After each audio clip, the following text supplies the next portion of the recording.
Welcome to the News in 5, your fast-paced roundup of the week's biggest stories. Brought to you by TOS TV. I'm Olabode Rowland. We begin with global news, where Bangladesh held its first general election since the 2024 uprising that toppled the previous regime. Millions of voters turned out for what is being described as a crunch election aimed at restoring democratic stability.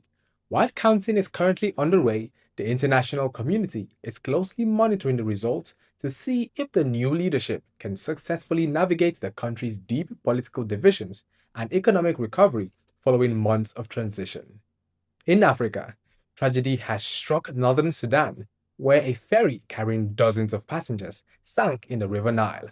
Local authorities confirmed that at least 21 people have died, with several others still missing as a rescue team continue to navigate the river's treacherous currents. The incident, which occurred in River Nile State, has renewed calls for stricter maritime safety regulations and better maintenance of watercraft, which serve as a lifeline for many remote communities along the Nile. In Nigeria, President Bola Tinubu convened a landmark economic conference in Abuja, bringing together federal and state governments to fast-track national growth. The summit focused on strengthening coordination to tackle rising inflation and streamlining agricultural supply chains. Key outcomes include a commitment to localized food security initiatives and the synchronization of state-level economic policies with the federal government's renewed hope agenda to mitigate current economic pains. Still in Nigeria, the Lagos state government has sealed the popular Ladipo Spare Parts Market in Mushin following repeated environmental and safety violations. Authorities cited poor waste management and the obstruction of the Apapa-Oshodi Expressway as the primary reasons for the closure. While traders have appealed for a swift reopening, officials maintain that the market will remain shut until full compliance with state environmental standards is achieved to ensure public health and safety.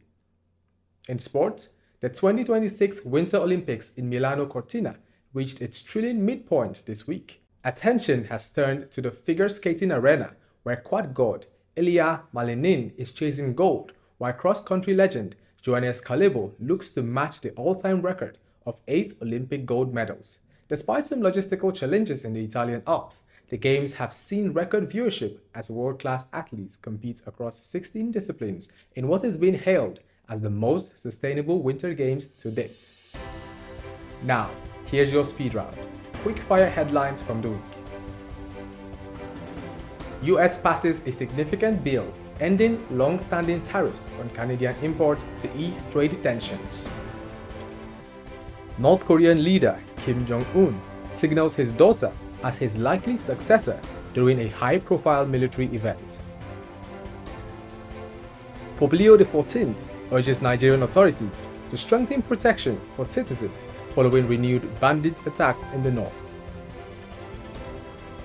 Ghana recalls its High Commissioner to Nigeria following allegations of interference in domestic primary elections. India celebrates World Radio Day on February 13th, highlighting the medium's role in rural education and disaster alerts. International Rescue Committee launches the 2026 Africa Emergency Watch List, warning of worsening cases in 30 nations. That's the news in 5.